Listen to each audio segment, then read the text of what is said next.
This podcast should not be listened to whilst driving or operating heavy machinery. This is Living Lightly with Jenny Light. Yogic philosophy, guided meditations, and pranayamas. Please subscribe for all future podcasts. Welcome to today's session. Enjoy. So today we're looking at stilling the mind and stilling the emotions. For the mind, how we perceive it is in the head area and in the brain. In actual fact, it's far wider than that. The mind extends out into eternity. But the seat of emotions is our attachment karmically, lifetime after lifetime, to being here in this plane, being attached to expecting some result to come out. We're expecting that the people in your life around you are going to act in the way that you expect them to. If you have no expectation, you have no attachment, therefore you're never hurt by anything. So instead of increasing desires and expectations, the saints and sages have decreased them. So they no longer expect anything, they're merely in the moment.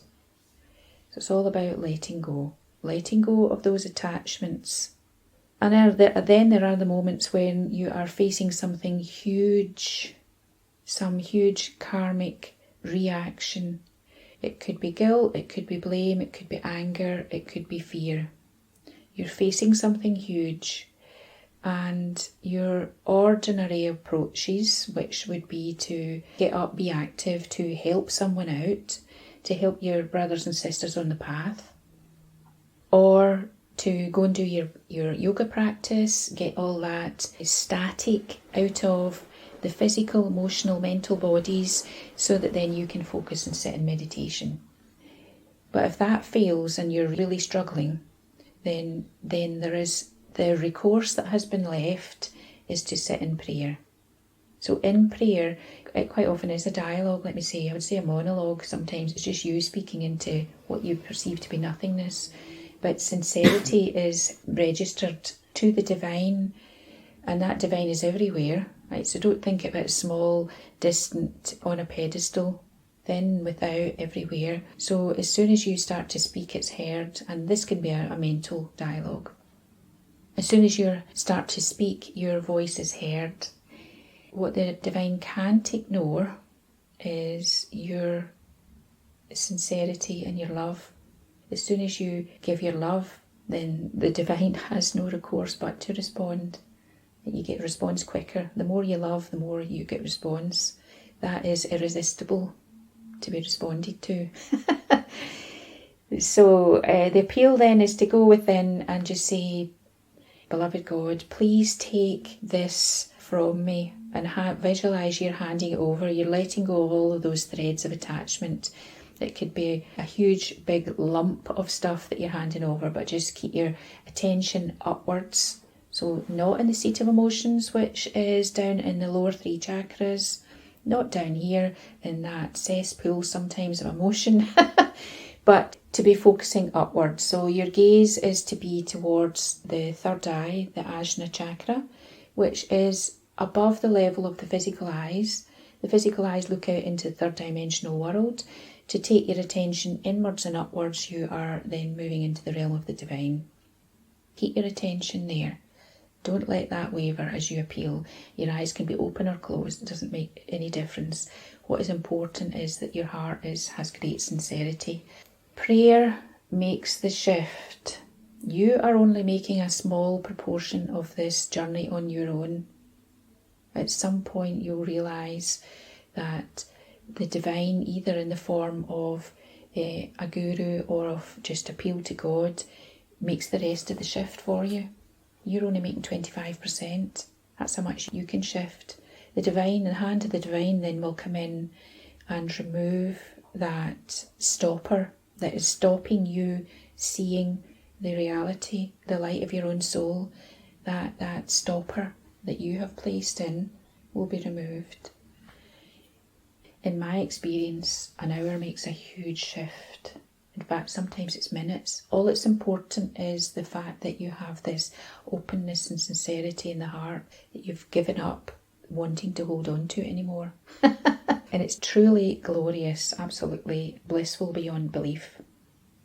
These major karmic blocks come up, I would say, fairly regularly. You're facing something and you can either choose to ignore it and it will come back round again. This is the cycle. You go, oh, not this again, not this again. You can recognise that there are habitual ways of acting or reacting. Or you can choose to deal with it face on and say, well, okay, I recognise it. This is not me. I choose to put all of my soul force into making this shift. All it takes is a sincere desire to do that and the divine appeal. Okay, so the rest is all just done easily. Remember that you're not here in banishment. You're here to learn your true aspect, which is the fact that you are that seed of God. You are the seed of the divine. And that seed is in everything. It's just that sometimes you, as the little wave, may forget that you're part of the ocean. But the ocean never forgets the little wave. You're never forgotten. Forget the past, Sri Yukteswar said. That's Paramahansa Yogananda's guru. He said, the vanished lives of men are dark with many shames. Human conduct is ever unreliable until man is anchored in the divine. Everything in the future will improve if you make a spiritual effort now. It repeats that in the Bhagavad Gita. It's like, and in the Bible, as you sow, so shall you reap. Okay, so you make the effort now. In fact, your future could be tomorrow if you make the effort. That's what I have found is when I come up against a karmic shift, I make the effort and the next day it's a very, very light-filled day. I mean, internally. But things, you face things on, I would say, on a fairly regular basis because you're on the path of shifting them. You're not on the path of staying stagnant and not facing them. You're all here because you're facing things. You are making progress, but recognise when you appear to be going back, you're only getting another opportunity to really address that which has become entrenched. It's not a failure. You're only facing it again.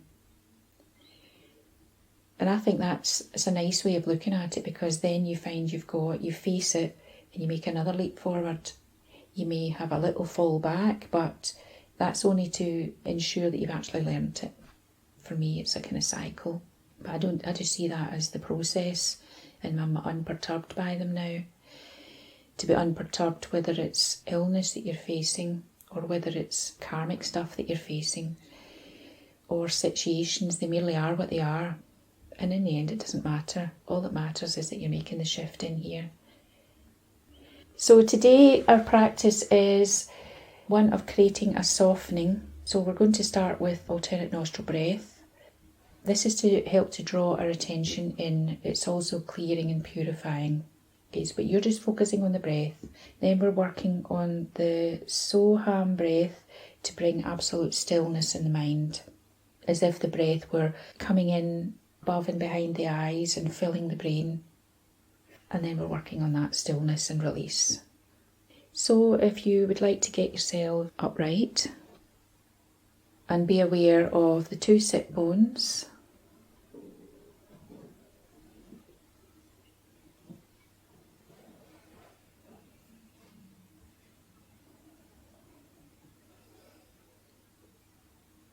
And be aware of the body breathing.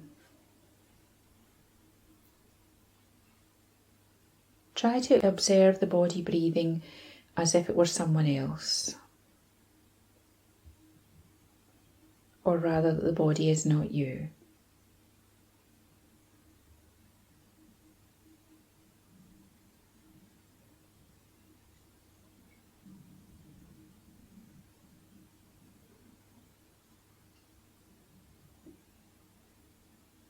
And visualising the spine. So we have that beautiful shaft of light with current from the spine withdrawing from the body, flowing upward in the spine into the brain and the higher centres.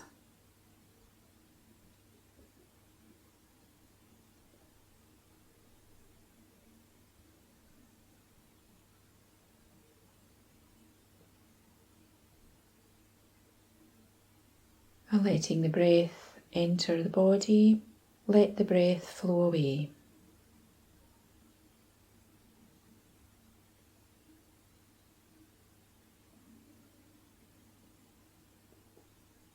And then taking little finger and thumb of one hand, placing the fingers beneath the bridge of the nose, tucking in the other fingers,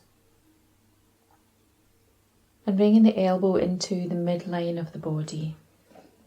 Be aware that the neck is long, the chin is level. And have your gaze looking inwardly towards the brow. So this is the point between and above the eyebrows.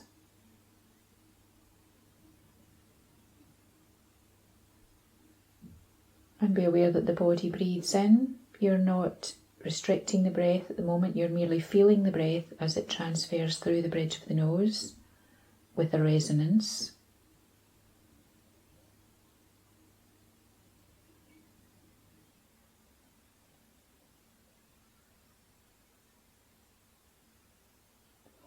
And focusing on allowing the out breath to become longer. Keeping your attention on the brow, even while your awareness is in the breath, but your eyes, your focus of your eyes is towards the brow.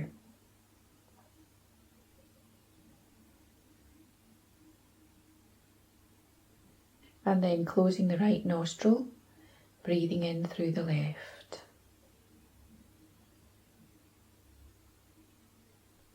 Close the left nostril, breathing out through the right.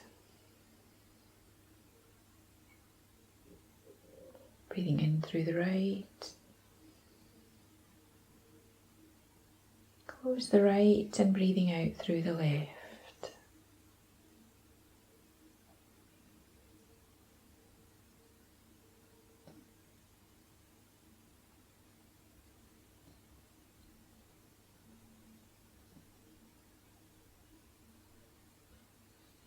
I'd like you to have a count in the breath, so we're working for an inhale of 6, hold the breath for 3 on the brow, and an exhale of 6 out of the other nostril.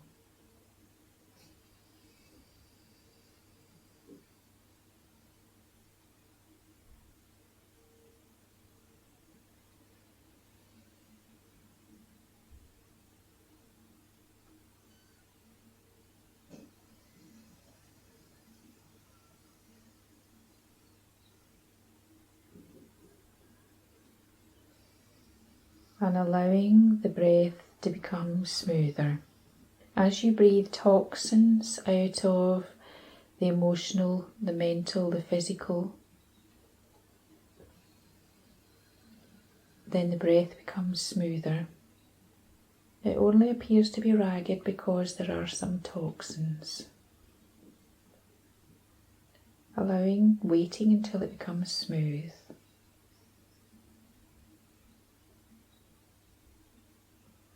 So these are breathed out of the physical body, but they are also released in the astral body. You're cleaning the fibres of the nerves of the physical body, but also the astral body.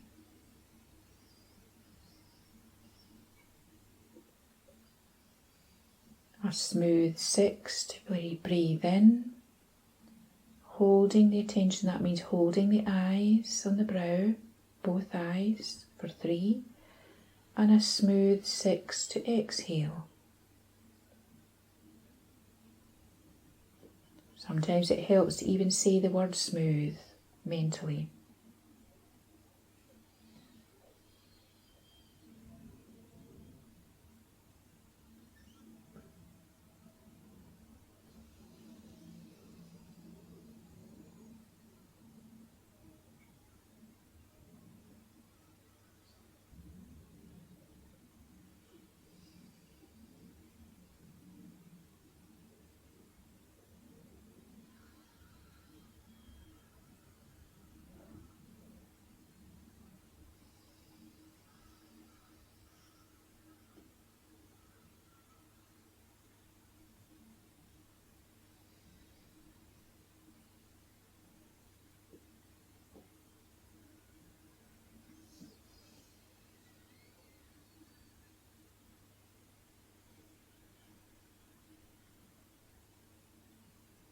And making the next time that you breathe out through the left nostril the last time, and gently replacing the hand to rest in the lap.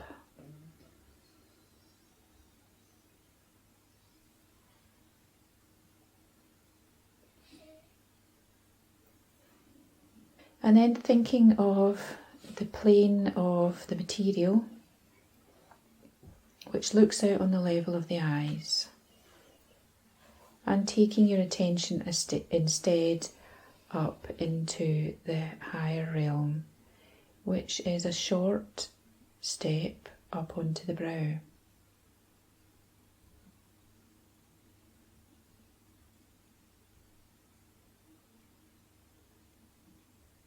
So that the current from the eyes, the prana current from the eyes, dictates whether you are looking out into a third dimensional world or the realm of the divine. So by shifting the focus, you've already internalized. And then we're starting the Soham breath. And I'd like you to imagine that you are breathing in from this level of the brow, and that the mantra So and the coolness of air, we're filling that part of the brow and across the upper part of the brain. Almost as if a cool wind were blowing through the brain. So on the inhale, Ham on the exhale.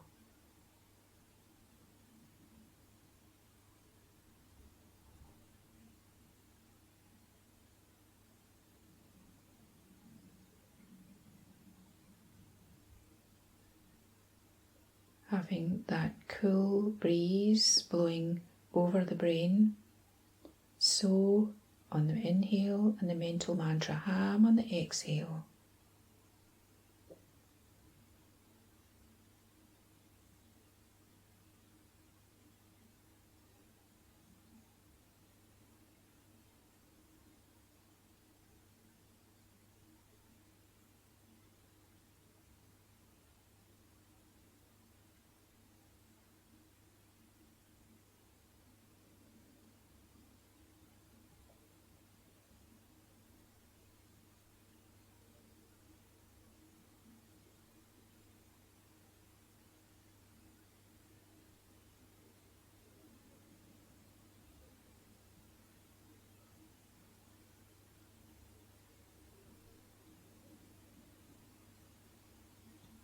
So there is an awareness of a coolness in the brain as you breathe in, mental mantra So,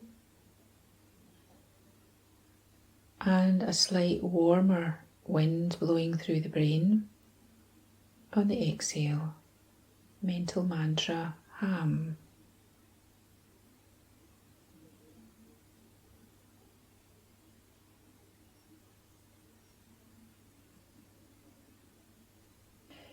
You might want to breathe in that coolness on the inhale and hold the coolness, that's hold the breath, to relish the coolness in the brain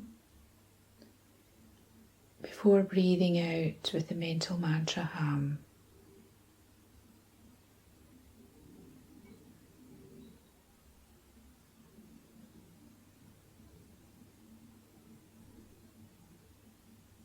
Choose to have that breath blowing evenly as you breathe in, that cool inhale, blowing evenly through the left and the right. So you'll feel this behind the left and the right eyes.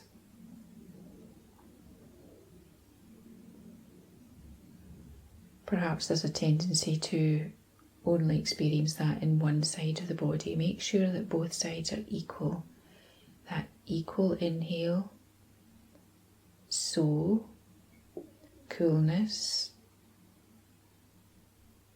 exhale, Ham, warmth.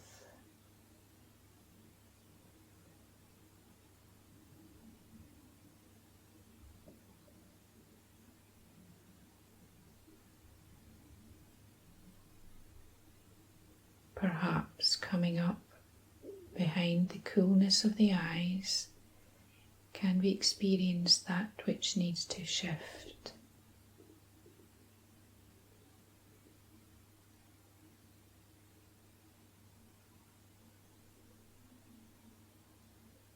Imagine opening the crown and handing it over. It simply floats up and away. That which seemed dense actually had no substance.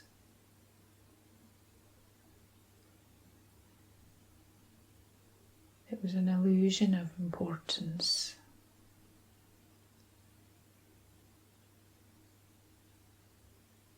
And basking in the light that is flooding in through the crown.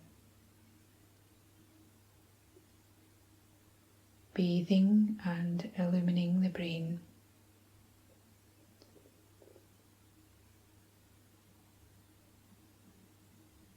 Bathing and illumining the head and neck.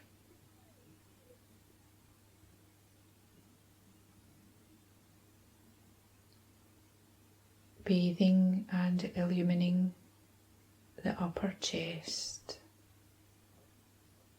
but keeping your focus on allowing that flood of light to come in, but your focus is still on the brow.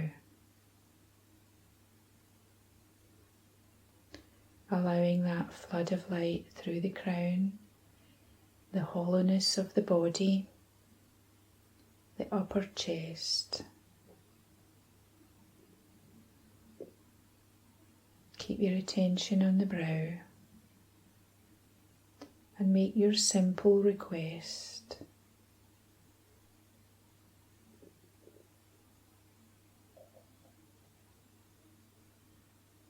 Keep your attention on the brow.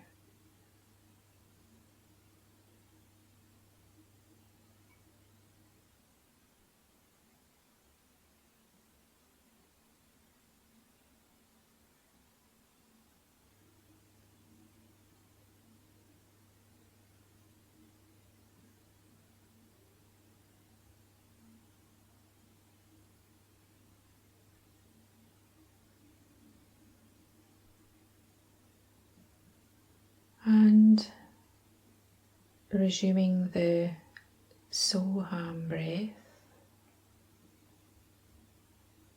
coolness behind the eyes as you breathe in,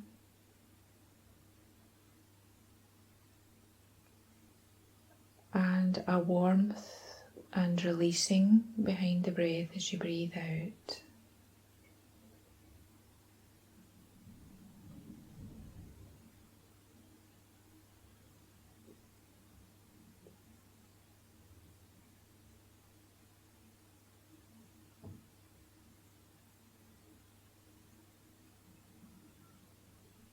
Continuing the Soham breath, but this time changing the essence of the breath itself, so that you are not holding on to the inhale as you breathe in, but allow the essence of the inhale to flow into the forthcoming exhale. And that as you breathe out, you flow the essence of the out breath into the forthcoming inhale.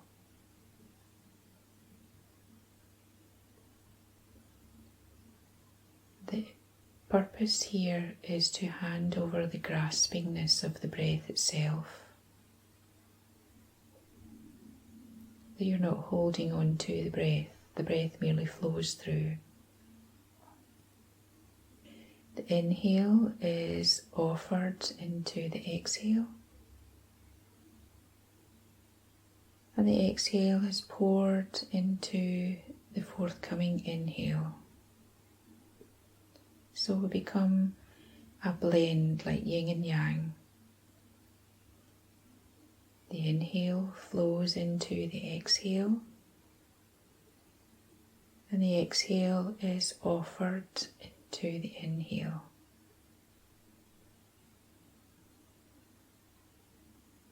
Notice if you're holding on to the essence of the breath after you've breathed in, and choose instead to let that flow into the exhale.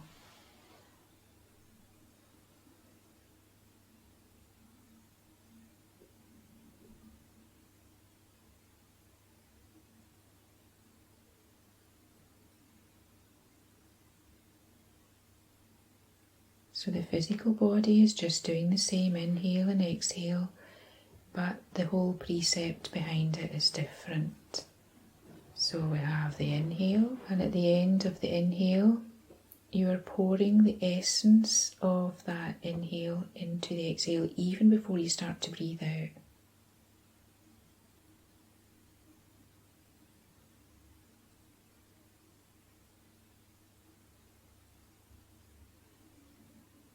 Creates a shift in the heart.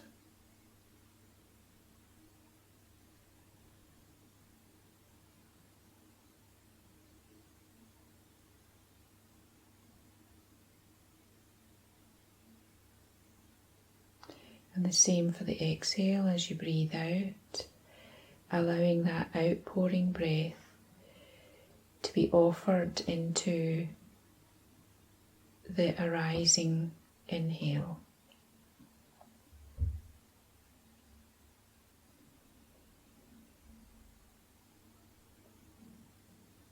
So that you hold not onto the breath,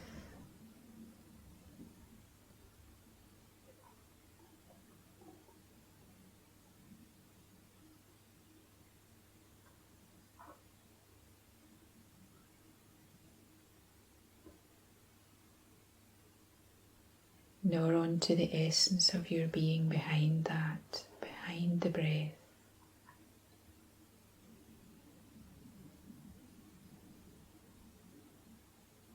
Breathing in, hold, pouring the essence of the inhale into the forthcoming exhale, and breathing out, pouring the essence of the exhale into the forthcoming inhale.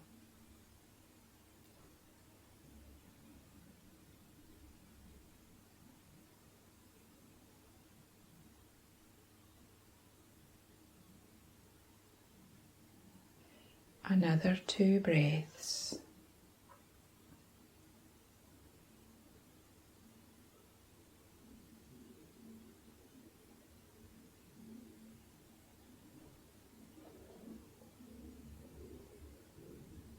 And as the breath recedes, visualizing a still pond or a lake of the mind.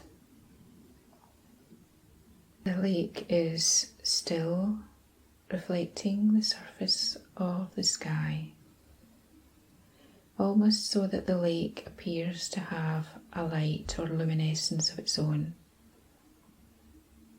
but it's merely reflecting the light of the soul.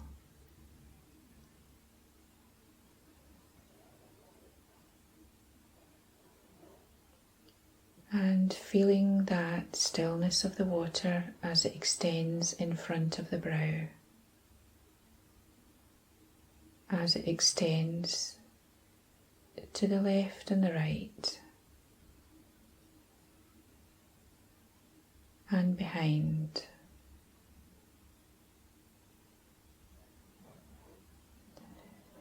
Allowing that stillness to spread like a sheet to the far horizons.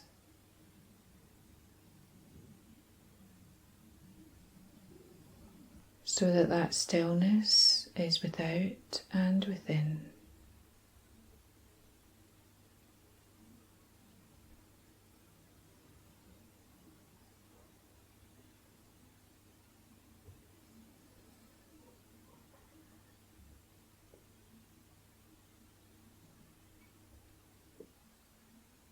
And then imagining that you are being offered into your cupped hands, you are being offered that essence of stillness as water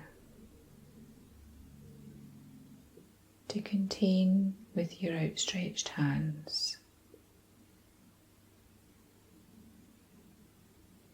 When that water, that stillness of spirit, touches your hands,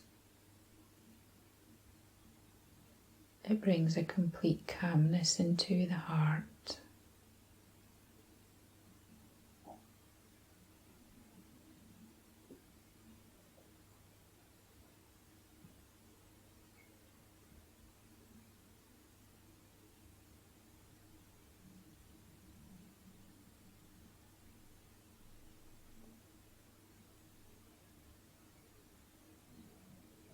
Be aware that the waters of stillness,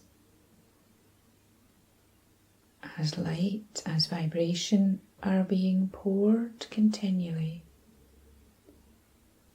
through the crown and into your entire sphere of light.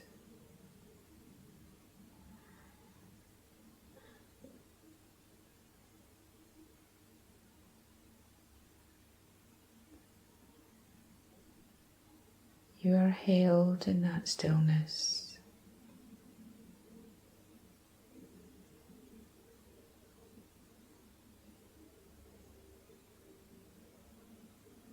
That you commune with the divine in that stillness,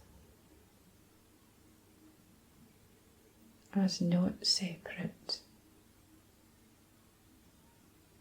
but as the divine herself.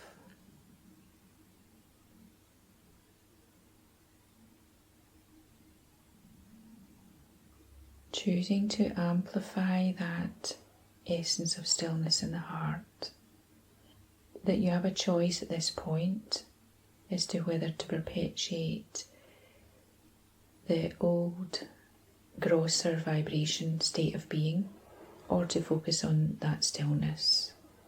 You can choose to amplify it.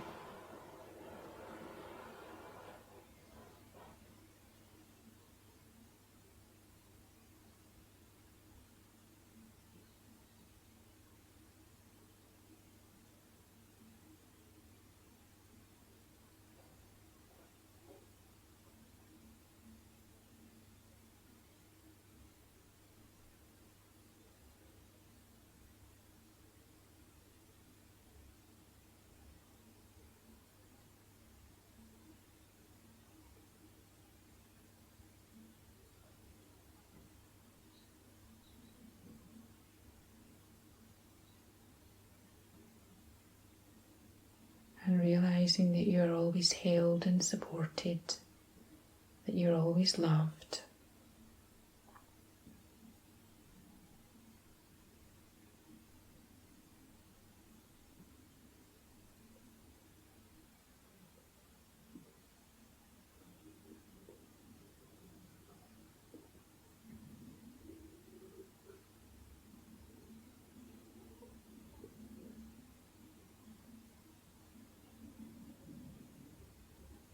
And handing over any aspect that has come to the fore for clearing.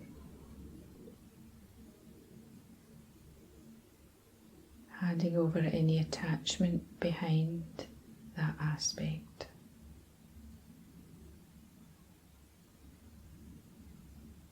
So that you are back in the stillness of the lake of your mind. Mind that extends beyond the little mind into the great mind.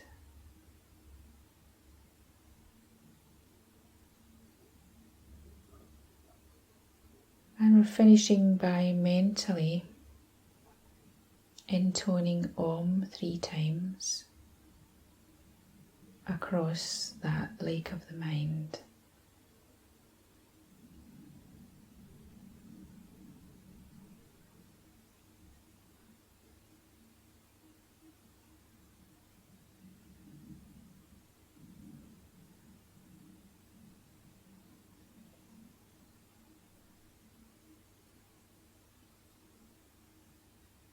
And then being aware that the body is sitting still. Be aware of the nerves of the body before the body moves. Just be aware how still it has become. And then focusing on the breath, and be aware how still it has become.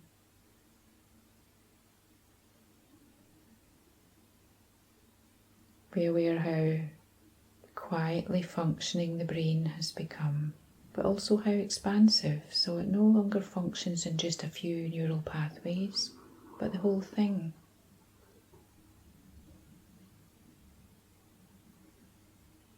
That the light in the brain fills behind the eyes,